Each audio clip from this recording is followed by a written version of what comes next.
നല്ല സന്ധ്യാസമയത്തിനായി കർത്താവിനെ സ്തോത്രം ചെയ്യുന്ന ഒരു പ്രാവശ്യം കൂടി ഈ ആലയത്തിൽ കൂടി വരുവാൻ ദൈവം നമ്മുടെ ജീവിതത്തിൽ ഒരുക്കി തന്ന വിലപ്പെട്ട അവസരങ്ങൾക്കായി സ്തോത്രം ചെയ്യുന്നു. എല്ലാ വിലപ്പെട്ട ദൈവമക്കൾക്കും കർത്താവായ യേശു ക്രിസ്തുവിന്റെ നാമത്തിൽ സ്നേഹവന്ദനം അറിയിക്കുന്നു. 1 കൊരിന്ത്യർ ലേഖനം 11-ാം അധ്യായം അതിന്റെ 1-ാം വാക്യം ആസ്പദമാക്കിയാണ് ഈ ദിവസങ്ങൾ ദൈവത്തിന്റെ വചനം നമ്മൾ ഒരുമിച്ച് ധ്യാനിച്ചു കൊണ്ടിരിക്കുന്നത്.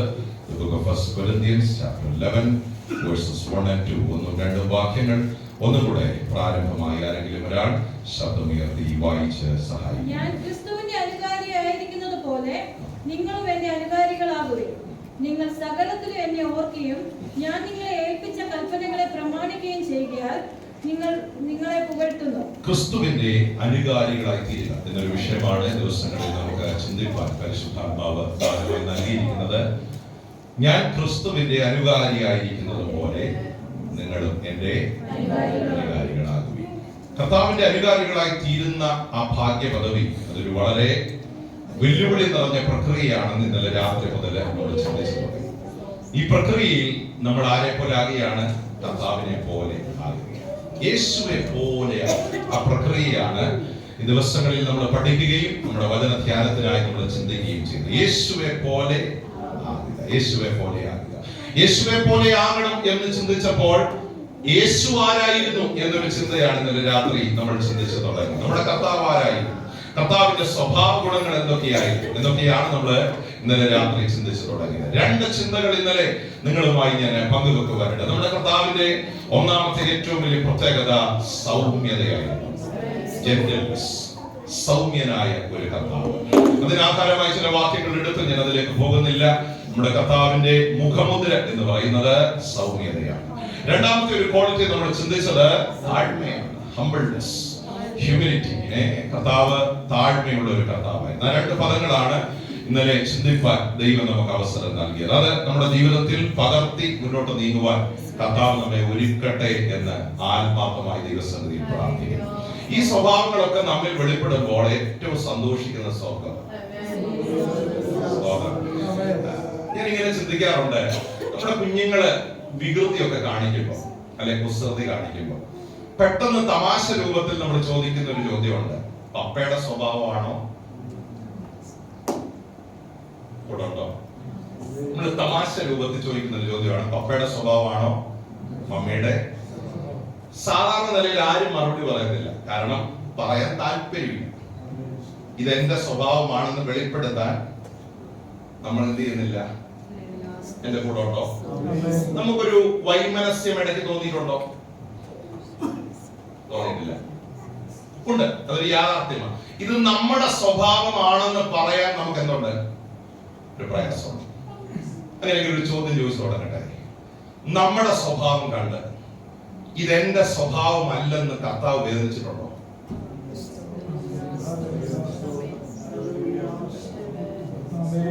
നമ്മുടെ വാക്ക് കേട്ട് ഇതെന്റെ മകനല്ല എന്ന് കർത്താവ് വിലയിരുത്തിയിട്ടുണ്ടോ? നമ്മുടെ ഒരു മുഖഭാവം കണ്ട് ഇത് ഞാൻ കാണിച്ച മാതൃകയല്ല എന്ന് കർത്താവ് വേദനിച്ചിട്ടുണ്ടോ? രാത്രി ആ ചോദ്യത്തോടെ മെസ്സേജ് ആരംഭിക്കുക. കർത്താവേ, ദൈവഹിതമല്ലാത്തതൊന്നും, ദൈവത്തെ ദുഃഖിപ്പിക്കുന്നതൊന്നും, ദൈവനാമത്തിന് അപമാനം വരുത്തുന്നതൊന്നും, ഒരു വാക്കുകൂടെ കടന്നു പറഞ്ഞാൽ ദൈവം ഡിസോൺ ചെയ്യുന്നതൊന്നും നമ്മുടെ സ്വഭാവത്തിന്റെ ഭാഗമായി തീരരുത്. കർത്താവ് അഭിമാനത്തോടെ എന്നെ നോക്കി പറയണം, he is my son, ഇവൻ എന്റെ പ്രിയപുത്രൻ, ഇവനിൽ ഞാൻ. നമ്മളെ കുറിച്ച് കർത്താവ് ആഗ്രഹിക്കുന്ന സാക്ഷ്യമതാണ്. നമ്മുടെ മെസ്സേജിന്റെ ചിന്താവിഷയം ഇതാണ്, യേശുവെ പോലെയാണ്. 1 സൗമ്യതയുള്ളവരായി മാറുക, 2 താഴ്മയുള്ളവരായി നമ്മൾ എന്ത് ചെയ്യുക, മാറുക. 3ാമത്തെ വാക്കിലേക്ക് ഇന്ന് രാത്രി ഞാൻ നിങ്ങളെ കൊണ്ടുവരിക. കർത്താവിന്റെ 3ാമത്തെ ഒരു സ്വഭാവ ഗുണം സ്നേഹമാണ്. നമ്മുടെ കർത്താവിന്റെ 3ാമത്തെ ഒരു ഗുണം God is love. കർത്താവ് സ്നേഹമാണ്.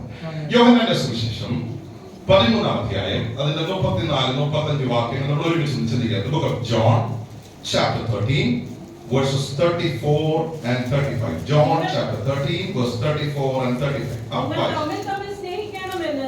പുതിയൊരു കൽപ്പന ഞാൻ നിങ്ങൾക്ക് തരുന്നു. ഞാൻ നിങ്ങളെ സ്നേഹിച്ചതുപോലെ നിങ്ങളും തമ്മിൽ തമ്മിൽ സ്നേഹിക്കണം എന്ന് തന്നെ. നിങ്ങൾക്ക് തമ്മിൽ തമ്മിൽ സ്നേഹമുണ്ടെങ്കിൽ നിങ്ങൾ എന്റെ ശിഷ്യന്മാർ എന്ന് എല്ലാവരും അറിയും. നമ്മളെല്ലാവരും ആഗ്രഹിക്കുന്നത് ഒരു പദവി, അല്ലെങ്കിൽ ദൈവം നമുക്ക് നൽകാൻ ആഗ്രഹിക്കുന്നത് ഒരു പദവി.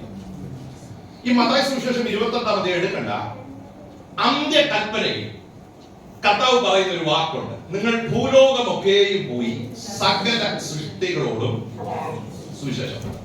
അടുത്ത വാക്ക്: വിശ്വസിക്കുന്നവരെ സ്നാനപ്പെടുത്തും. അടുത്ത വാക്ക്: അവരെ എന്റെ ശിഷ്യന്മാരാണ്. കർത്താവിന്റെ അൾട്ടിമേറ്റ് എയിം നമ്മളെല്ലാവരും ആരാകണം? ശിഷ്യർ എന്ന വാക്കിന്റെ കാതലായ അർത്ഥം ഫോളോവേഴ്സ് എന്നാണ്, അനുഗമിക്കുന്നവർ.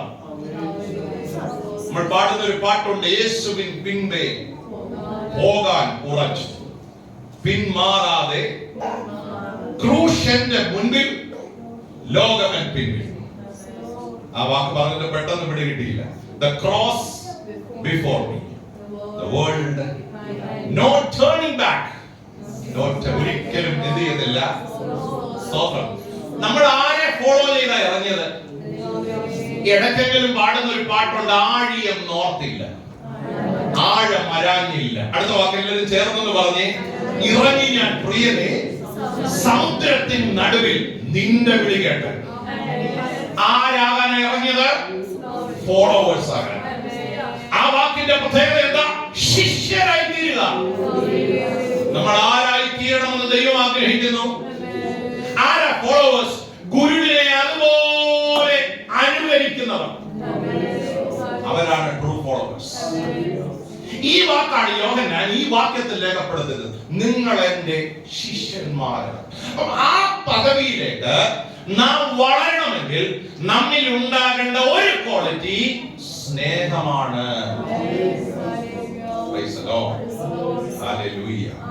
ഈ സ്നേഹം എന്നൊരു വാക്കിനെ പല നിലകളിൽ ബൈബിൾ നമ്മെ പഠിപ്പിക്കുന്നു.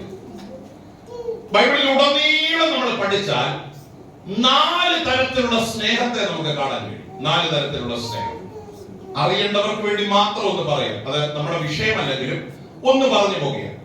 ബൈബിൾ ഉപയോഗിക്കുന്ന ഒരു പദം അഗപ്പെ എന്നൊരു പദമാണ്. നമ്മളത് പലതവണ കേട്ടിട്ടുണ്ട്. ആ പദത്തിന്റെ അർത്ഥം ദൈവസ്നേഹം എന്നാണ്. ഫിലോ അല്ലെങ്കിൽ ഫിലിയോ എന്നൊരു പദം ബൈബിൾ രേഖപ്പെടുത്തിയിട്ടുണ്ട്. അത് സഹോദര സ്നേഹം. ദൈവമക്കൾ തമ്മിലുള്ള സ്നേഹത്തെ വിളിക്കുന്ന പേരാണ്. ആ വാക്കിൽ നിന്നാണ് ഫിലദൽഫിയ എന്നൊരു പേരൊക്കെ എന്ത് ചെയ്യുന്നത്? സഹോദര സ്നേഹമുള്ള. ഫിലിയോ, ഫിലോ എന്നൊരു ഗ്രീക്ക് പദമാണ് അവിടെ കൊടുത്തിരിക്കുന്നത്. ജഡസ്നേഹമുണ്ട്, ജഡീകമായ സ്നേഹം, കാർണൽ ലവ്. 4മതൊരു സ്നേഹമുണ്ട്, സ്റ്റോർഗെ എന്നൊരു പദമാണ് ഗ്രീക്കിൽ കൊടുത്തിരിക്കുന്നത്. ആ പദത്തിന്റെ അർത്ഥം ഒരു പിതാവിനോ മാതാവിനോടോ കുഞ്ഞുങ്ങളോട് തോന്നുന്ന വാത്സല്യം. ആ സ്നേഹത്തെ വിളിക്കുന്ന പേരാണ് സ്റ്റോർഗെ. ഒരു പിതാവിനോ മാതാവിനോ കുഞ്ഞുങ്ങളോട് തോന്നുന്ന സ്നേഹം എന്നതിനേക്കാൾ വാത്സല്യം എന്നൊരു പദം അവിടെ കൊടുത്തിരിക്കുന്നത്. ഈ 4 സ്നേഹമാണ് ബൈബിളിൽ കൊടുത്തിരിക്കുന്നത്. ഒന്നാമത്തെ സ്നേഹം ദൈവസ്നേഹം, രണ്ടാമത്തെ സ്നേഹം സഹോദര സ്നേഹം, മൂന്നാമത്തെ സ്നേഹം ജഡസ്നേഹം, 4മത്തെ സ്നേഹം വാത്സല്യം. പദത്തിന്റെ അർത്ഥം മനസ്സിലായി എന്ന് വിശ്വസിക്കുന്നു. ഇതിൽ യോഹന്നാൻ ഇവിടെ വെളിപ്പെടുത്തിയിരിക്കുന്ന സ്നേഹം അഗപ്പെ എന്ന സ്നേഹമാണ്. ആ പദത്തിന്റെ അർത്ഥം ദൈവസ്നേഹം. ദൈവം നമ്മെ സ്നേഹിച്ചതുപോലെ എന്നാണ് ആ പദത്തിന്റെ അർത്ഥം. എങ്ങനെയാ ദൈവം നമ്മെ സ്നേഹിച്ചത്? ഇന്നലെ ഞാൻ ഓർപ്പിച്ചു, പാരമ്പര്യം നോക്കിയില്ല, ഹിസ്റ്ററി നോക്കിയില്ല, നമ്മൾ ആരായിരുന്നു എന്ന് ദൈവം നോക്കിയില്ല, നമ്മുടെ പാപത്തിന്റെ ആഴം ദൈവം നോക്കിയില്ല, നമ്മുടെ കുടുംബ പശ്ചാത്തലം ദൈവം നോക്കിയില്ല, നമ്മുടെ സാമർത്ഥ്യം ദൈവം നോക്കിയില്ല, കഴിവ് ദൈവം നോക്കിയില്ല. പക്ഷേ കർത്താവ് നമ്മെ സ്നേഹിച്ചു. അതിന് കൊടുത്തിരിക്കുന്ന ഒരു ഇംഗ്ലീഷ് പദം അൺകണ്ടീഷണൽ ലവ്. പരിധികളില്ലാത്ത സ്നേഹം, അളവില്ലാത്ത സ്നേഹം. നിങ്ങളെ ആ സ്നേഹത്തിലേക്ക് ഇന്ന് രാത്രി കൊണ്ടുപോകും. ഈ ചിന്ത മനസ്സിലിരിക്കുമ്പോൾ ആ വാക്യം വായിക്കണം. അപ്പൊ കുറച്ചുകൂടെ ഒരു ക്ലാരിറ്റി. ഒന്നുകൂടെ സൗകര്യം ഒന്ന് വായിച്ച് സഹായിച്ചാൽ. തമ്മിൽ തമ്മിൽ സ്നേഹിക്കണം നമ്മൾ വായിക്കുന്ന വാക്യം ഏതാ? യോഹന്നാൻ 13:34-35. എല്ലാവരും ബൈബിൾ തുറന്നു ചിന്തിക്കണം. ഓക്കെ, ശ്രദ്ധിച്ചു വായിച്ചു. നിങ്ങൾ തമ്മിൽ തമ്മിൽ സ്നേഹിക്കണമെന്ന് തമ്മിൽ സ്നേഹിക്കണമെന്ന് പുതിയൊരു കൽപ്പന ഞാൻ നിങ്ങൾക്ക് തരുന്നു. തരും. അടുത്ത വാക്ക്, ഞാൻ നിങ്ങളെ സ്നേഹിച്ചതുപോലെ നിങ്ങളും തമ്മിൽ തമ്മിൽ സ്നേഹിക്കണമെന്ന്. ഈ സ്നേഹത്തെ കർത്താവ് കണക്ട് ചെയ്ത് പഠിപ്പിക്കുക. നിങ്ങൾ തമ്മിൽ സ്നേഹിക്കണം. ശ്രദ്ധിച്ചേ, നമുക്ക് എല്ലാവരും ഒരുപോലെ സ്നേഹിക്കാൻ പറ്റുമോ? പറ്റുമെന്നൊക്കെ പറയുന്നത് ചുമ്മാ. പറ്റുമോ? നിങ്ങൾ യാഥാർത്ഥ്യബോധത്തോടെ കൂടെ വന്നാൽ നമുക്ക് എല്ലാവരും ഒരുപോലെ, നമ്മളോട് നന്നായി പ്രവർത്തിക്കുന്നവരെ സ്നേഹിക്കാൻ ഒരു ബുദ്ധിമുട്ടും നമുക്കില്ല.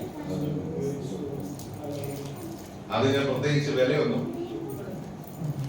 പക്ഷേ ഇന്ന് രാത്രി ഈ വചനം ധ്യാനിക്കുമ്പോൾ നമ്മളെ ഏറ്റവും വേദനിപ്പിച്ചവരുടെ മുഖം നമ്മുടെ മനസ്സിലൊന്ന് വരണം. ഒന്ന് വന്നേ. നമ്മുടെ കൊച്ചു ജീവിതത്തിൽ ഇത്രയും വർഷം വാക്കുകൊണ്ടാകട്ടെ, പ്രവൃത്തി കൊണ്ടാകട്ടെ, നമ്മളെ ഏറ്റവും ദുഃഖം, ചിലരുടെ മുഖമൊക്കെ വാടാൻ വേണ്ടിയല്ല, പക്ഷെ ആ മുഖമൊക്കെ ഒന്ന് ഓർമ്മ. നമ്മളെ ഏറ്റവും ദുഃഖിപ്പിച്ച, നമ്മളെ ഏറ്റവും അപമാനിച്ച, നമ്മളെ ഏറ്റവും ഹർട്ട് ചെയ്ത, നമ്മുടെ ഹൃദയത്തെ മുറിപ്പെടുത്തിയ ആ വ്യക്തികളുടെ ആ മുഖം ഒന്ന് മനസ്സിൽ വന്നാൽ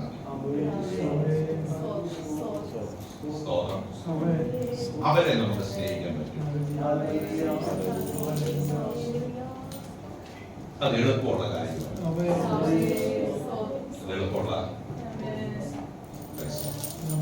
പക്ഷെ നിങ്ങൾ തമ്മിൽ സ്നേഹിക്കണം എന്നൊരു പുതിയ കൽപ്പന. ഈ കൽപ്പന ഉറപ്പിക്കുന്നത് രണ്ടാമത്തെ സെന്റൻസാണ്. ഞാൻ നിങ്ങളെ സ്നേഹിച്ചതുപോലെ. നമ്മളെ കർത്താവ് സ്നേഹിക്കാനുള്ള മുഖാന്തരം നമ്മൾ ചെയ്ത ഒരു പ്രവൃത്തിയുമാണ്. അൺകണ്ടീഷണൽ, അളവില്ലാത്ത, പരിധിയില്ലാത്ത സ്നേഹം ദൈവം നമ്മുടെ മേൽ. ഞാൻ ഇങ്ങനെ ചിന്തിക്കാറുണ്ട് ചിലപ്പോഴെങ്കിലും. ശ്രദ്ധിക്കണേ, ഈ ജീവപുസ്തകത്തിൽ പേരെഴുതി കാണാത്ത ഏവനെയും തീപ്പൊയ്കയിൽ, വചനത്തിൽ നിങ്ങൾ എന്റെ കൂടെ വരണം. ബൈബിളിലുള്ള ചില വാക്യങ്ങൾ പറയുമ്പോൾ മൊത്തം പറഞ്ഞില്ലെങ്കിലും ഒരു വാക്കെങ്കിലും പറഞ്ഞ് നിങ്ങൾ എന്റെ കൂടെ വരണം. തീപ്പൊയ്കയിൽ. അപ്പം ജീവപുസ്തകത്തിൽ പേരെഴുതുന്നത് എപ്പോഴാണ്? നമ്മൾ കർത്താവിന്റെ മക്കളായിരിക്കും. ഈ പുസ്തകം എന്റെ കയ്യിൽ തന്നിരുന്നെങ്കിൽ ഞാൻ ആദ്യം ആരുടെ പേരെഴുതിയത്? നിങ്ങൾ എന്നെ കൂടെ ഞാൻ ആദ്യം ആരുടെ പേരെഴുതിയത്?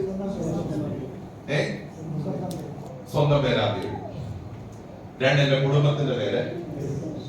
ഹലോ. മൂന്ന്, എന്റെ സഭയിലുള്ള ദൈവമക്കളുടെ. ഇപ്പൊ നിങ്ങളുടെ പേര് കൂടെ എഴുതാൻ സാധ്യതയുണ്ട്. ഞാൻ ആദ്യം എഴുതുന്നത് എനിക്ക് ഏറ്റവും അടുത്ത് നിൽക്കുന്ന. ഹലോ. ഇത് ദൈവം എന്റെ കൈ തന്നില്ല. കാരണം നമ്മുടെ കൈ തന്നാൽ നമുക്ക് ഇഷ്ടമുള്ളവരുടെ പേരല്ല.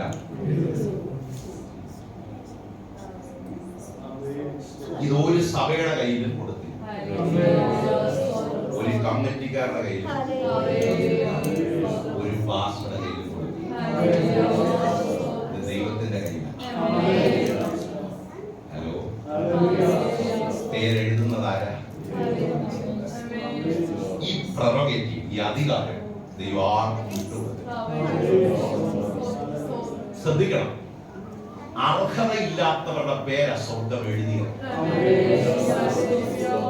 അർഹത നോക്കിയാൽ പലരും അകത്ത് വരണം. പക്ഷെ യോഗ്യത ഇല്ലാത്തവരുടെ പേര് ദൈവം അതിനകത്ത്.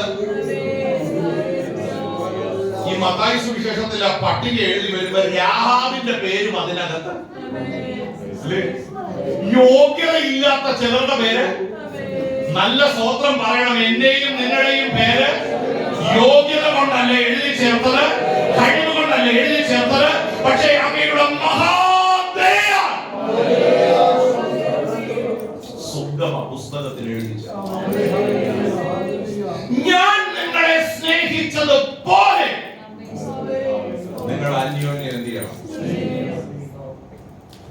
ആ വെറുപ്പൊക്കെ ഒന്ന് മാറും. അകത്തുള്ള പ്രയാസങ്ങളൊക്കെ ഞാൻ വാക്കൊന്ന് വിശദീകരിക്കാൻ ശ്രദ്ധിക്കണം. ഈ നമ്മുടെ അകത്ത സ്നേഹം പരിശുദ്ധാത്മാവിനാലാണ് ദൈവം ചെയ്തിരിക്കുന്നത്, നൽകിയിരിക്കുന്നത്. ഒരു വാക്ക് അത് നിങ്ങളൊന്ന് വായിക്കുമ്പോൾ ഒരു ക്ലാരിറ്റി. റോമാലേഖനം എടുത്തേ,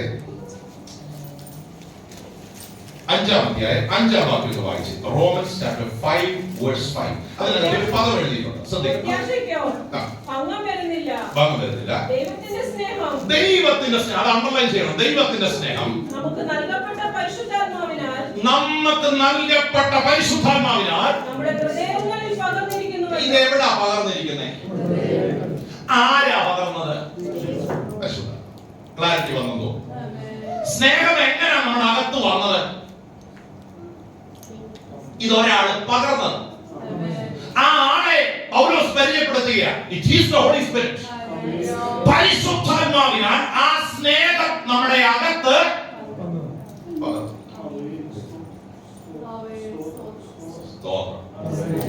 ഇനി ശ്രദ്ധിക്കുക, ഗൗരവമുള്ള ചില വിഷയം. ഈ സ്നേഹം ഇതിനകത്തുനിന്ന് മാറിയാൽ ആവശ്യമില്ലാത്ത പലതും ഇതിനകത്ത് കയറും. അത് വലിയ അപകടം. ഒരു ഉദാഹരണം കൊണ്ട് തെളിയിക്കാം. ഈ ശൗലിനെ ദൈവം തെരഞ്ഞെടുത്തു. എന്റെ അഭിപ്രായത്തിൽ ആദ്യ രാജാവിനെ തെരഞ്ഞെടുത്തപ്പോൾ നല്ല നീളമുള്ള, പാരമ്പര്യമുള്ള, തോൾപ്പൊക്കമുള്ള, കഴിവുള്ള ഒരാളെ ദൈവം എന്ത് ചെയ്തത്? ശമൂവേലിന് ദൂത് പറഞ്ഞു, ശ്രദ്ധിക്കണേ, നീ ആൾ മാറിയവനായിരിക്കും, നീ പ്രവചിക്കും. അവിടെ ഉയരുന്ന ഒരു ചോദ്യം, ശൗലുമുണ്ടോ പ്രവാചക ഗണത്തിൽ? ദൈവം വരുത്തിയ റിഫോർമേഷൻ, മാറ്റം വളരെ ശക്തമാണ്. കഴുതെ തപ്പി ഇറങ്ങിയ ഒരാളെ ദൈവം ആരാക്കി? പ്രവാചകനായി, രാജാവ്.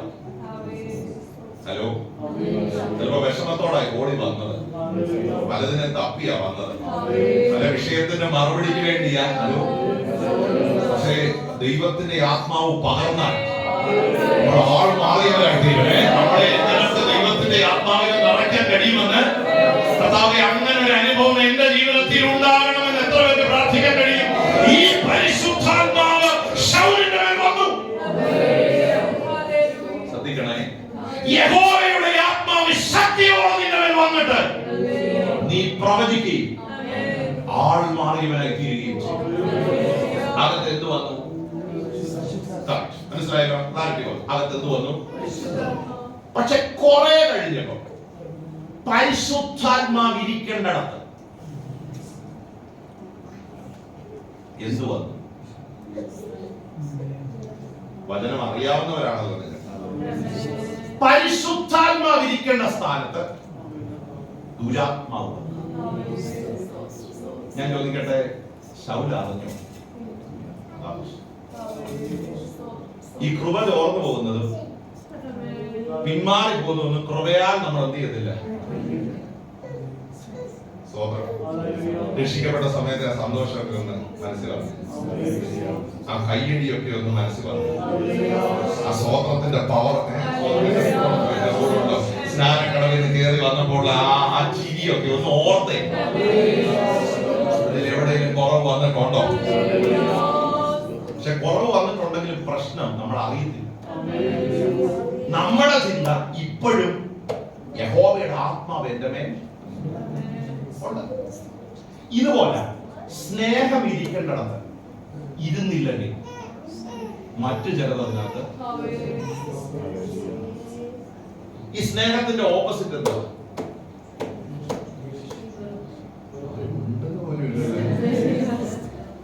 ഒന്നുകൂടെ ചോദിക്കട്ടെ, ഇങ്ങനെയൊക്കെ പ്രസംഗിക്കുന്ന ഇഷ്ടമാണ്? സ്നേഹത്തിന്റെ ഓപ്പോസിറ്റ് എന്താ? സ്നേഹമല്ല, സ്നേഹത്തിന്റെ ഓപ്പോസിറ്റ്. എന്നാ സ്നേഹമെങ്കിലും പറഞ്ഞേ, എന്താ ഇതിന്റെ ഓപ്പോസിറ്റ്? സ്നേഹം ഇരിക്കേണ്ടത് വെറുപ്പ് കയറിയ പക്ഷെ കുഴപ്പം നമ്മൾ അറിയുന്നില്ല. നമ്മൾ അറിയാതെ ഇത് നമ്മളെ വെറുപ്പില്ലാത്തവരുടെ സ്വന്തം പറയാൻ പറഞ്ഞാൽ എത്ര പേര് പറയും? ഞങ്ങൾക്ക് ആരോടും. പക്ഷെ തെളിയിക്കാൻ പോവാ. എന്റെ കൂടെ വരുമോ? സ്തോത്രം. ആ കെട്ടൊക്കെ ഈ ദിവസങ്ങളിൽ പൊട്ടിയ ഭയങ്കര ഒരു വിടുതൽ ഇതിനകത്ത്. ഉദാഹരണം, ഈ കയ്യിലും ഹാവേലും ആരാധിക്കാനാണ് ദൈവസന്നിധി. അവരെ ആരാധനയിലേക്ക് നയിച്ച ഘടകം സ്നേഹം, ദൈവത്തോടുള്ള. അവരെ ആരാധിക്കാനുള്ള കാരണം എന്താ? സ്നേഹം. യാഗം ദൈവസന്നിധി കൊണ്ടുവരാനുള്ള കാരണം എന്താ? ദൈവത്തോടുള്ള. പക്ഷെ ആരാധനയുടെ മധ്യത്തിൽ എവിടെയോ ഏതോ ഒരു സമയത്ത് സ്നേഹം കയറിയ ഹൃദയത്തിനകത്ത് വെറുപ്പ്. എന്ത് കയറി? ഹാവേലിലും അവന്റെ യാഗത്തിലും ദൈവം പ്രസാദിച്ചു, പക്ഷെ കയ്യിലും അവന്റെ യാഗത്തിലും ഇതകത്ത് കയറിയപ്പോ കയ്യിന്റെ ലക്ഷ്യം ആരാധനയല്ല, ആ വ്യക്തിയാണ്. കൈയടിക്കുന്നുണ്ട്, സ്വതന്ത്രം പറയുന്നുണ്ട്, പടികൂടെ ചേർത്ത് കത്തോലിക്ക എടുക്കുന്നുണ്ട്. ആരുടെ മുഖവാ? നിങ്ങളിവിടെ ഇല്ല. ആരുടെ മുഖം മനസ്സിൽ? ഹാവേലിന്റെ മുഖം. ആക്സെപ്റ്റ് ചെയ്യാൻ നിങ്ങൾ ശ്രദ്ധിച്ചേ, ഈ വെറുപ്പ് ഒരു വൈരാഗ്യമായി മാറും. അപ്പോഴും ആരാധനയുണ്ടോ? ഓടി വരുന്നുണ്ടോ? കൃത്യം 7 മണിക്ക് ഹാജരാണ്. സ്തോത്രം. എന്റെ കൂടെ ഉണ്ടോ? പാസ്റ്റർ ചായ തന്നിട്ടേ പോത്തുള്ളൂ. ഒരു ചായ തരാതിരിക്കല്ലേ? എന്റെ കൂടെ ഉണ്ടോ എന്ന് മനസ്സിലാകാൻ വേണ്ടി പറയാ. നമ്മൾ ആക്റ്റീവാ, എല്ലാത്തിലും ആക്റ്റീവാ. പക്ഷേ അറിയാതൊരു വെറുപ്പ് ഹൃദയത്തിനകത്ത് എത്തി. ആർക്കാ നഷ്ടം വന്നു? ആരാധിക്കുന്നവൻ. ശ്രദ്ധിച്ചോണം, ഒരു ജഡമനുഷ്യനും ആത്മമനുഷ്യനും തമ്മിൽ പോരാട്ടമുണ്ടായാൽ ക്ഷീണിക്കുന്നത് ആത്മമനുഷ്യൻ.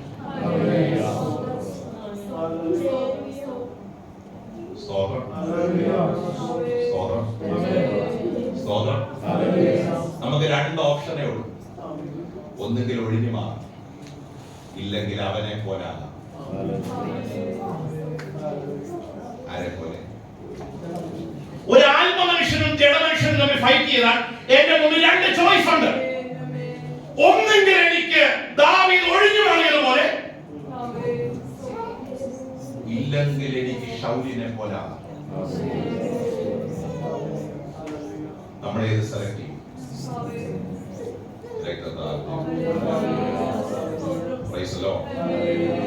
ചില വർഷങ്ങൾക്ക് മുൻപ് ഒരു സഭയിൽ പ്രസംഗിക്കാൻ പോയപ്പോൾ പാസ്റ്ററുമായിട്ട് ഇങ്ങനെ സംസാരിച്ചപ്പോൾ വിശ്വാസികളൊക്കെ കണ്ട കൂട്ടത്തിൽ നല്ല ആരോഗ്യ ദൃഢഗാത്രരായ ചില ആൾക്കാരുണ്ട്.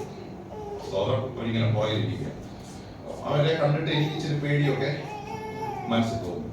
ഇങ്ങനെ ആഹാരമൊക്കെ കഴിച്ചുകൊണ്ടിരുന്ന പാസ്റ്ററോട് സംസാരിച്ചുകൊണ്ടിരിക്കുന്നപ്പം പല കാര്യം സംസാരിച്ച കൂട്ടത്തിൽ അവരാരാണെന്നൊക്കെ ചോദിച്ചപ്പം എന്നോട് പറഞ്ഞൊരു മറുപടി, പാസ്റ്ററെ ആത്മീയർ മാത്രം പോരാ, ഇച്ചിരി അത്യാവശ്യം കൈകാര്യം ചെയ്യാൻ പറ്റിയവരും നമുക്ക്.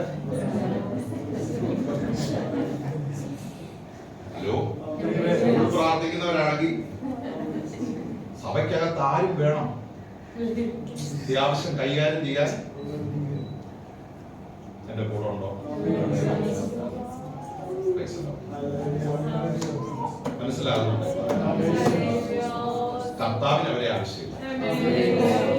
സ്നേഹം കൊണ്ട് സഭ പണിത, സ്നേഹം കൊണ്ട് ലോകത്തെ പണിത, സ്നേഹം കൊണ്ട് കുടുംബങ്ങളെ പണിത, സ്നേഹം കൊണ്ട് സമൂഹത്തെ പണിത, ക്രൂശിൽ വെച്ചും ഇവർ ചെയ്യുന്നത് എന്തെന്ന് അറിയാകിയാൽ ഇവരോട് ക്ഷമിക്കണമേ എന്ന് പറഞ്ഞ ഒരു കർത്താവിന്റെ മാതൃകയാണ് നമ്മൾ പിൻപറ്റുന്നത്. നമ്മളറിയാം ഈ വെറുപ്പ് നമ്മുടെ ഹൃദയത്തിനകത്ത് എന്ത് ചെയ്യുക. ഇത് കുടുംബ ബന്ധങ്ങളിൽ സംഭവിക്കുന്ന ഒരു പ്രശ്നമാണ്. ഒരു കൊച്ചു വിഷയം, ഒരു കൊച്ചു വിഷയം, പക്ഷെ നമ്മൾ അറിയാത്ത പ്രതിസന്ധി. കഴിഞ്ഞ ദിവസം ഒരു പാസ്റ്ററോട് സംസാരിച്ചപ്പോൾ, ഞങ്ങളുടെ പാസ്റ്റേഴ്സ് ഫെലോഷിപ്പ് ഉണ്ട്, അദ്ദേഹം മസ്കറ്റിൽ ഒരു ശുശ്രൂഷയ്ക്ക് പോയിരിക്കുക. പക്ഷെ ഒരു കുടുംബത്തിൽ ഭയങ്കര വിഷയം, ഭാര്യ ഭർത്താവിന് ഭയങ്കര വിഷയം. 2 ആഴ്ച യോഗം മുടങ്ങി. ദൈവദാസന് ഭയങ്കര വേദന. അവിടെ ആയിപ്പോയി, ഇവിടെ അല്ല. അതുകൊണ്ട് പരിഹരിക്കാനുള്ള സാധ്യതയും ഇല്ല. 2 ആഴ്ച കഴിഞ്ഞ് തിരിച്ചു വന്ന് വീട്ടിൽ ചെന്ന് സംസാരിച്ചപ്പോഴാണ് മനസ്സിലായ ഒരൊറ്റ പേസ്റ്റിന്റെ വിഷയം. ഹലോ, ഭാര്യ പറഞ്ഞു ഇവിടെ സിഗ്നൽ മേടിക്കാം. പക്ഷെ ഭർത്താവ് പറഞ്ഞു ഞാനാണ് ഭർത്താവിന് കോൾഗേറ്റ്. നിങ്ങൾ ശ്രദ്ധിച്ചേ, ഒരു കൊച്ചു വിഷയം 2 ആഴ്ച യോഗം മുടങ്ങി. ആര് ജയിച്ചു? വിശാൽ ജയിച്ചു. ആര് തോറ്റു? നമ്മൾ തോറ്റു. പകർന്ന സ്നേഹത്തിന് പകരം എന്ത് കയറി? ഇതാരാ പകർന്നത്? പരിശുദ്ധാത്മാവ്. ഈ പരിശുദ്ധാത്മാവ് പകർന്ന സ്നേഹത്തോട് ഉത്തരവാദികളാണ് നമ്മൾ. ഇതിനെ സൂക്ഷിക്കാൻ നമ്മൾ എന്താണ്? ഭവനങ്ങളിൽ നാം കെട്ടുകൾ ഇന്ന് രാത്രി അഴിയണം. എവിടെങ്കിലും പിശാച് ജയമെടുക്കുന്നുണ്ടെങ്കിൽ ഒരു കൊച്ചു വാക്കിന്റെ മുൻപിലെങ്കിലും കുടുംബങ്ങളെ കലക്കുന്ന വ്യാപാരം ഇതിനകത്ത് വ്യാപരിക്കുന്നുണ്ടെങ്കിൽ ഇന്ന് രാത്രി കർത്താവേ, അങ്ങ് എന്നിൽ പകർന്ന സ്നേഹത്താൽ ആ പരിശുദ്ധാത്മാവിനാൽ അതിനെ ജയിക്കാനുള്ള ഒരു കരുത്ത്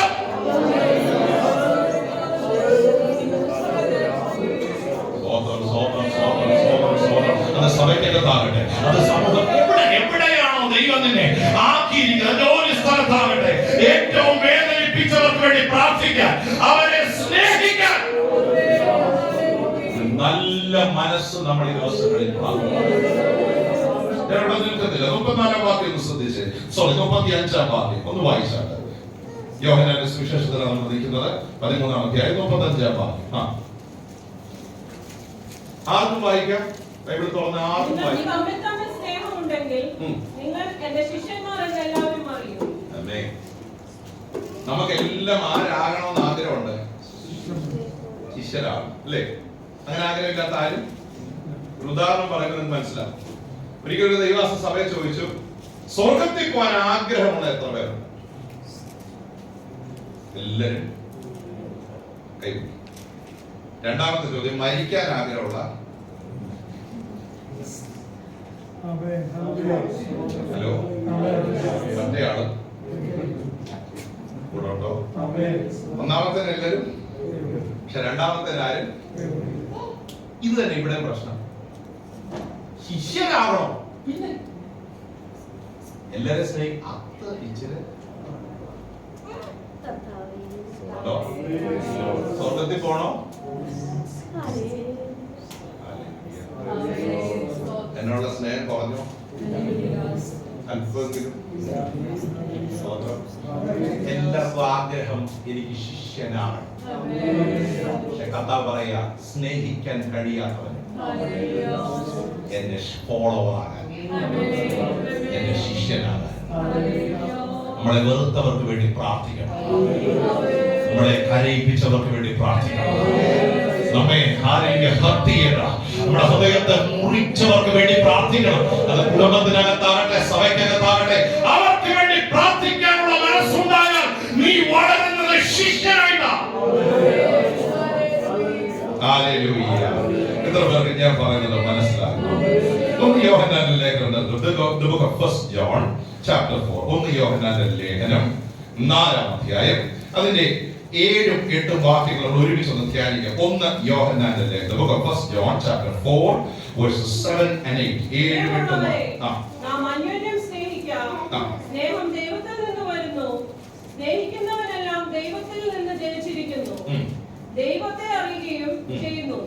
സ്നേഹിക്കാത്തവൻ ദൈവത്തെ അറിഞ്ഞിട്ടില്ല, ദൈവം സ്നേഹം തന്നെ.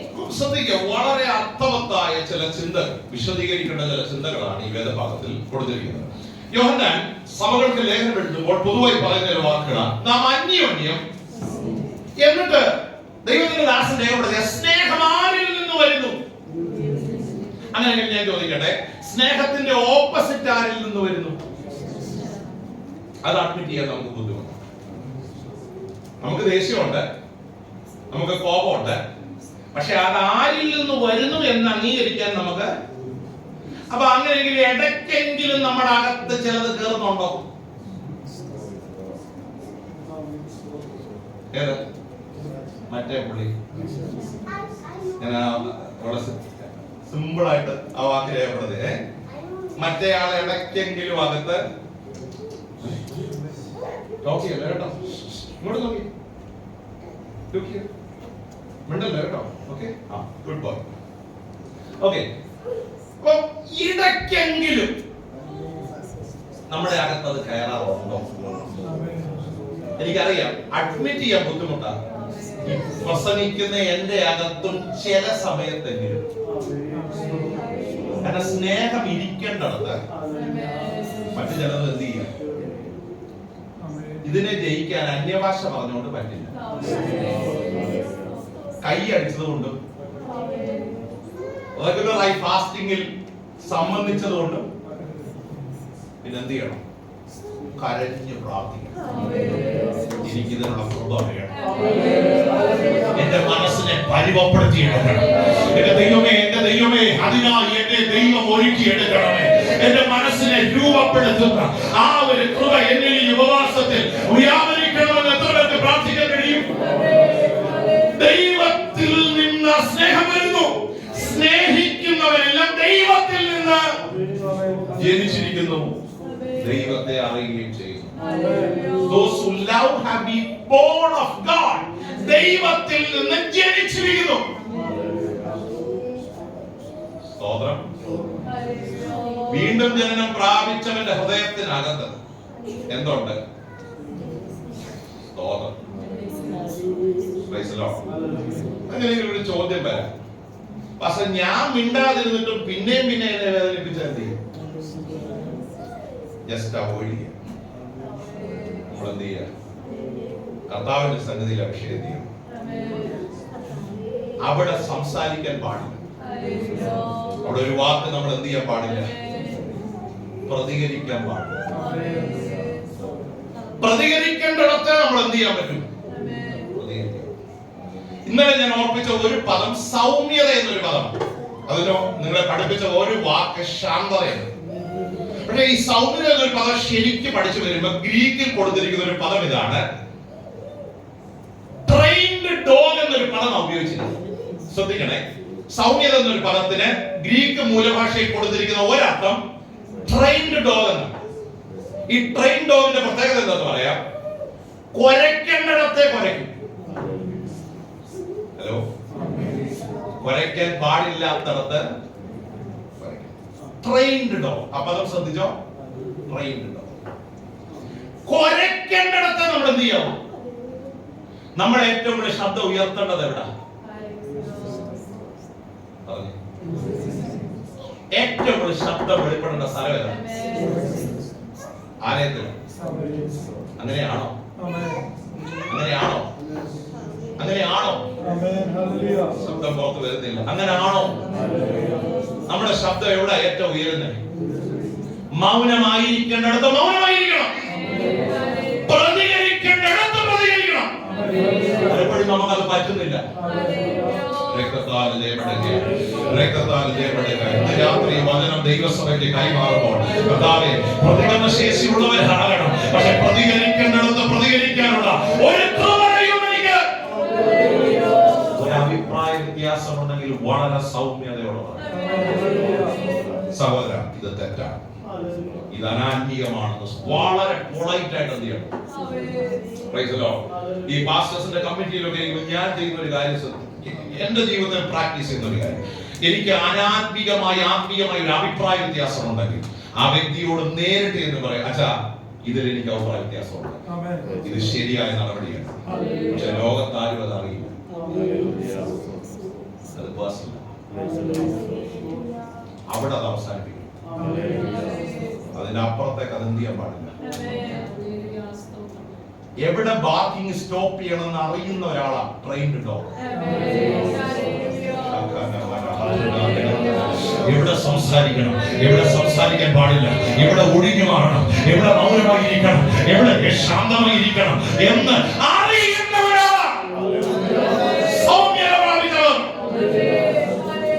അങ്ങനെയുള്ള ക്വാളിറ്റി നിങ്ങളിൽ വളർത്തിയെടുക്കുക.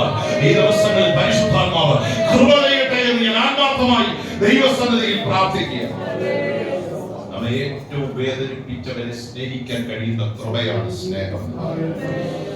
1 യോഹന്നാന്റെ ലേഖനം തന്നെ 4-ാം അധ്യായം, അതിന്റെ 20-ാം അതേ അധ്യായം തന്നെയാണ്. 4-ാം അധ്യായം 20-ാം വാക്യം ശ്രദ്ധിച്ച്. 4-ാം അധ്യായം 20-ാം ദൈവത്തെ സ്നേഹിക്കുന്നു എന്ന് പറയുകയും തന്റെ സഹോദരനെ പകയ്ക്കുകയും ചെയ്യുന്നവൻ കള്ളനാകുന്നു. കുറച്ചും കൂടെ സീരിയസ് ആയി. സ്തോത്രം.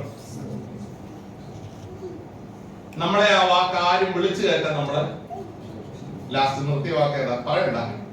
പക്ഷെ നമ്മളെ പറയണ്ട. പക്ഷെ നമ്മളെ ആരും അങ്ങനെ വിളിക്കണമെന്ന് നമ്മൾ എന്ത് ചെയ്യുന്നില്ല.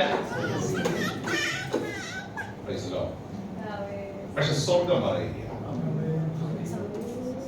ആ വാക്യം ഒന്നുകൂടെ ഒന്ന് ശ്രദ്ധിച്ചേ. അതിനകത്ത് ഒരു ആഴമായ മർമ്മം. ദൈവത്തെ സ്നേഹിക്കുന്നു എന്ന് പറയുകയും തന്റെ സഹോദരനെ പകയ്ക്കുകയും ചെയ്യുന്നവൻ. എന്നിട്ട് ജോയിൻ ചെയ്തൊരു സെന്റൻസ് ഇവിടെ രേഖപ്പെടുന്നത്, താൻ കണ്ടിട്ടുള്ള സഹോദരനെ സ്നേഹിക്കാത്തവൻ കണ്ടിട്ടില്ലാത്ത ദൈവത്തെ.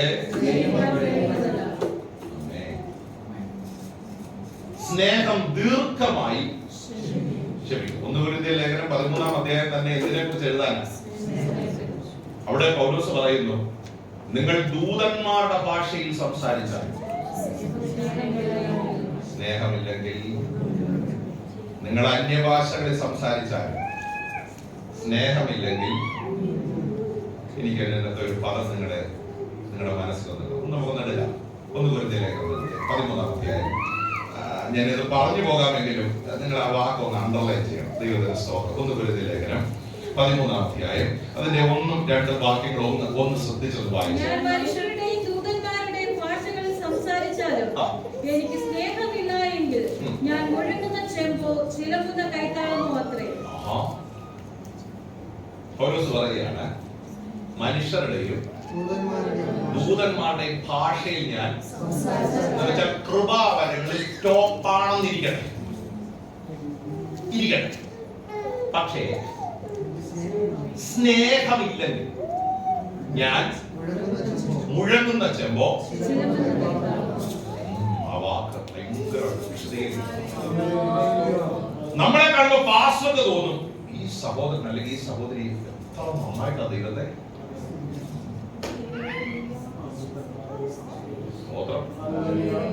ഞാൻ പുറത്തു പോയി 2 പേരോട് പറയും, സഭയ്ക്കകത്ത് ആത്മീയനായ മനുഷ്യനാണ്, എന്തോ കൈകടിയ, എന്തോ സ്തോത്രമാ. പക്ഷെ സ്വർഗം പറയുന്ന സർട്ടിഫിക്കറ്റ് മുഴങ്ങുന്ന ചെമ്പോ. സ്വർഗം വിലയിരുത്തുന്നതിന് മുഴങ്ങുന്ന ചെമ്പ്. അടുത്ത വാക്ക് അടുത്ത വാക്ക് മുഴങ്ങുന്ന ചെമ്പോ ചിലമ്പുന്ന പ്രയോജനമില്ലാത്തതെന്നായിട്ടാണ്. ആ വാക്കിന്റെ സിമ്പിൾ അർത്ഥം ദൈവം അക്സെപ്റ്റ് ചെയ്യാത്ത. ഞാൻ ചോദിക്കട്ടെ, ഇത്ര നല്ലപോലെ കൈയടിച്ചിട്ട് അന്യഭാഷ പറഞ്ഞിട്ട് ദൈവം അത് അംഗീകരിച്ചില്ലെങ്കിൽ നമ്മുടെ ആത്മീയ ജീവിതം 3 ദിവസം കഷ്ടപ്പെട്ട ഓടി വന്ന്, അല്ല 4 ദിവസം, സോറി, നിങ്ങളിവിടെ ഇത്ര മണിക്കൂർ ഈ ജോലിയുടെ ക്ഷീണം ഒക്കെ മാറ്റി വെച്ച് ചെലവഴിച്ചു. പക്ഷെ വെള്ളിയാഴ്ച ഉച്ചയ്ക്ക് ദൈവം പറയുക പോരായിരുന്നു. ഉണ്ടാകുന്ന വേദന എത്ര വലുതായി. പ്രിയരെ, ഒരു എളിയ കൂട്ടു സഹോദരൻ നിങ്ങളോട് പറയട്ടെ, സ്വർഗം ഇങ്ങനെ നമ്മളെ ഇവാലുവേറ്റ് ചെയ്യുന്നത്. മുഴങ്ങുന്ന ചെമ്പോ ചിലമ്പൊരു കൈത്താളമോ, ദൈവത്തിന് പ്രയോജനമില്ലാത്ത, ദൈവത്തിന് അംഗീകരിക്കാൻ കഴിയാത്ത, ദൈവത്തിന് ഏറ്റെടുക്കാൻ കഴിയാത്ത ആരാധന വേണ്ട. കാരണം പരിശുദ്ധാത്മാവ് പറയുന്നു സ്നേഹമില്ല. 2-ാമത്തെ വാക്യം വായിച്ചു. 2-ാമത്തെ വാക്യം, എനിക്ക് പ്രവചനവരം ഉണ്ടായിട്ടും സകല മർമ്മങ്ങളും സകല ജ്ഞാനവും ഗ്രഹിച്ചാലും മലകളെ നീക്കുവാൻ തക്ക വിശ്വാസമുണ്ടായാലും സ്നേഹമില്ല എങ്കിൽ ഞാൻ ഏതുമില്ല. ഞാൻ വലിയ ക്രൂസൈഡ് പ്രസംഗനായാലും മലകളെ നീക്കാനുള്ള ഉറപ്പായിട്ട് 10 ഡേറ്റ് എനിക്ക് പുതിയ കിട്ടും. ഞങ്ങളുടെ ഇടയിൽ ഒരു കൃപാവര പ്രാപ്തൻ ഉണ്ടോ? സ്തോത്രം. നമ്മൾ പറയും അടുത്ത ആഴ്ച ഉറപ്പായിട്ട് പാസ്റ്റർ ഞങ്ങളുടെ ഇടയില് പറ്റുമെന്ന് വീട്ടിൽ വന്ന്. ഇതൊക്കെ നമ്മുടെ ഇവാലുവേഷനാണ്. സ്വർഗം പറയാ സ്നേഹമില്ലെങ്കിൽ നമ്മളാക്കുന്ന ഏറ്റവും വലിയ ഘടകം എന്താ? സമയം വളരെ കർത്താവിനെ പോലെ ആകണമെങ്കിൽ ആ അധ്യായത്തിലെ ഒരു വാക്യം കൂടെ വായിക്കാം. അതിന്റെ 13 13 വാക്യങ്ങൾ കൂടെ ഒന്ന് വായിച്ച് നമുക്ക് അവസാനിപ്പിക്കാം. കടമൊഴിയായി കാണുന്നു, അപ്പോൾ മുഖാമുഖമായി കാണും, ഇപ്പോൾ ഞാൻ അംശമായി അറിയുന്നു, അപ്പോഴോ ഞാൻ അറിയപ്പെട്ടതുപോലെ തന്നെ അടുത്ത വാക്യം വിശ്വാസം, പ്രത്യാശ, സ്നേഹം, ഈ മൂന്നും നിലനിൽക്കുന്നു. ഇവയിൽ വലിയതോ സ്നേഹം തന്നെ. Praise the Lord. Praise the Lord. ഒരു ഉദാഹരണം, എല്ലാ ജീവികളെയും നമുക്ക് ഇഷ്ടമല്ല അല്ലേ? ദൈവം സൃഷ്ടിച്ച എല്ലാ ജീവികളെയും നമുക്ക് ഇഷ്ടമാണ്. പൂച്ചയെ ഇഷ്ടമുള്ള എത്ര പേരുണ്ട്? പോട്ടെ, പല്ലിയെ ഇഷ്ടമുള്ള എത്ര പേരുണ്ട്? മുഖമൊക്കെ മാറി. നമുക്ക് ഇഷ്ടമാണോ? അല്ല. പക്ഷെ അതും ദൈവത്തിന്റെ. പക്ഷെ ഇഷ്ടമല്ലെങ്കിലും വെറുക്കരുത്. കാരണം സൃഷ്ടിച്ചതാരാ? മനസ്സിലായോ? ഉണ്ടാകട്ടെ എന്ന് പറഞ്ഞപ്പോൾ പക്ഷെ എനിക്ക് ഇഷ്ടമല്ല, പക്ഷെ അതിനർത്ഥം വെറുക്കണമെന്നല്ല. ഇതാ സ്നേഹം. ചിലപ്പോ നമുക്ക് ഒത്തുപോകാൻ പാടാം, പക്ഷെ അതിന്റെ മധ്യത്തിലും സ്നേഹം കൊണ്ട് തെളിയിക്കണം. അങ്ങനെ തെളിയിക്കുമ്പോ എന്താ പറ്റുന്നേ? നമ്മുടെ കർത്താവിനെ പോലെയാണ്, യേശുവെ പോലെ. ആരെ പോലെ ആകാൻ നമ്മൾ ഇവിടെ വന്നത്? ആരെ പോലെ ആകാനായി വളരെ നമ്മൾ പഠിക്കുന്നത്? യേശുവെ പോലെയാണ്. കർത്താവിന്റെ സ്വഭാവം നമ്മിൽ പകർത്തണം. വിശ്വാസം, പ്രത്യാശ, സ്നേഹം, ഇവ മൂന്നും നിലനിൽക്കുന്നു. ഇവയിൽ വലിയതോ?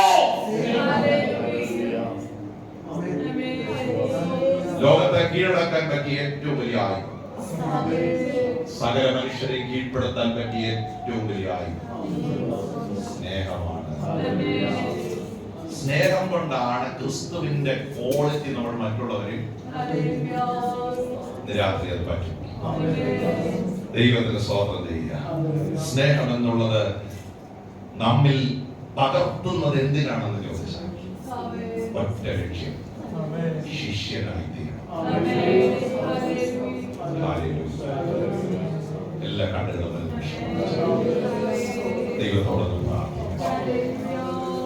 വെറുപ്പെന്നിലുണ്ടാകരുത്. എന്റെ യാഗത്തെ, എന്റെ ആരാധനയെ, ദൈവത്തോടുള്ള ബന്ധത്തെ ഉലച്ചു കളയുന്നതൊന്നും എന്റെ ജീവിതത്തിലുണ്ടാകരുത്. അങ്ങയോട് ചേർന്ന് നടപ്പാനുള്ള കൃപ. വ്യക്തിപരമായ കണ്ണുകൾ അടച്ച്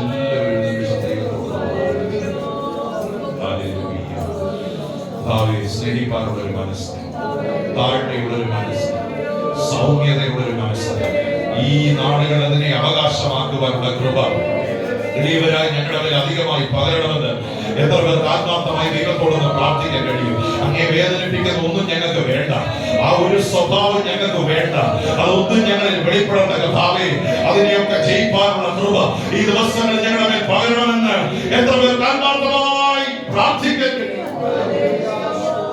ഹല്ലേലൂയ, ഹല്ലേലൂയ, ഹല്ലേലൂയ. ജയമെടുക്കുന്ന ഒരു അഭിഷേകം ഇവിടെ വ്യാപരിക്കട്ടെ. സകല ജഡത്തിന്റെ ശക്തികളെ, ഇരുട്ടിന്റെ ശക്തികളെ ജയിക്കുന്ന ഒരു അഭിഷേകം ഇവിടെ വ്യാപരിക്കട്ടെ. വിശുദ്ധരായി നമ്മെ തീർക്കട്ടെ. Hallelujah, hallelujah. ഓ രക്തത്താൽ ജയം, രക്തത്താൽ ജയം, രക്തത്താൽ ജയം, രക്തത്താൽ ജയം, രക്തത്താൽ ജയം, രക്തത്താൽ ജയം. എനിക്കൊരു കൃപ വേണമപ്പ. എന്റെ മനസ്സിന് അങ്ങനെ ഒരു ക്വാളിറ്റി എന്നിൽ വളർത്തിയെടുക്കുവാൻ പരിശുദ്ധാത്മാവ് ഈ ദിവസങ്ങളിൽ ഇടപെടണമേ. എന്റെ അകത്ത് പകർന്നതിനെ നഷ്ടപ്പെടുത്തി കളയാതെ അതിനെ സൂക്ഷിക്കാനുള്ള കൃപ ഈ ദിവസങ്ങളിൽ ധാരാളമായി പകരണമേ എന്ന്. Hallelujah, hallelujah, hallelujah. രക്തത്താൽ ജയം, രക്തത്താൽ ജയം, രക്തത്താൽ ജയം, രക്തത്താൽ ജയം, രക്തത്താൽ ജയം, രക്തത്താൽ ജയം.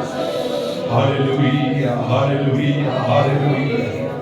വചനത്തിന് മുൻപിൽ നമ്മെ സമർപ്പിക്കാം. ദൈവത്തോട് പ്രാർത്ഥന. ഈ വചനം നമുക്കൊരു ബലമായി തീരണം. സൗമ്യതയുള്ളവരായി ഭൂമി അവകാശമാക്കുന്നവരായി ദൈവം നമ്മെ തീർക്കണം. അശാന്തത ദൈവം നമുക്ക് നൽകട്ടെ. ഹല്ലേലൂയ. താഴ്ന്ന ദൈവം നമുക്ക് നൽകട്ടെ. സ്നേഹിക്കാനുള്ള ഒരു നല്ല മനസ്സ്, കർത്താവിന്റെ ശിഷ്യരായി തീരുവാനുള്ള വലിയ കൃപ എല്ലാവരുടെ മേലും പരിശുദ്ധാത്മാവ് ഈ ദിവസങ്ങൾ പകരമാണ്. രാത്രി നമ്മെ എല്ലാവരെയും സമാധാനത്തോടെ ദൈവം അടക്കി അയക്കട്ടെ. നാളെ നടക്കുന്ന വിശുദ്ധ ആരാധന കർത്താവിന്റെ മേശയൊക്കെ നമുക്ക് അനുഗ്രഹമായി തീരട്ടെ. വളരെ താല്പര്യത്തോടെ ജനത്തെ ദൈവം കൂട്ടി വരുത്തട്ടെ. ഓരോ ഹൃദയങ്ങളിലും വചനത്തിന്റെ ശക്തി ആഴമായി വ്യാപരിക്കട്ടെ. ദൈവസഭയായി ദൈവത്തിന്റെ ആത്മാവ് നമ്മെ ശക്തമായി പണിതു വചനത്തിന് മുൻപിൽ സമർപ്പിക്കാം. ദൈവത്തോട് പ്രാർത്ഥിക്കാം.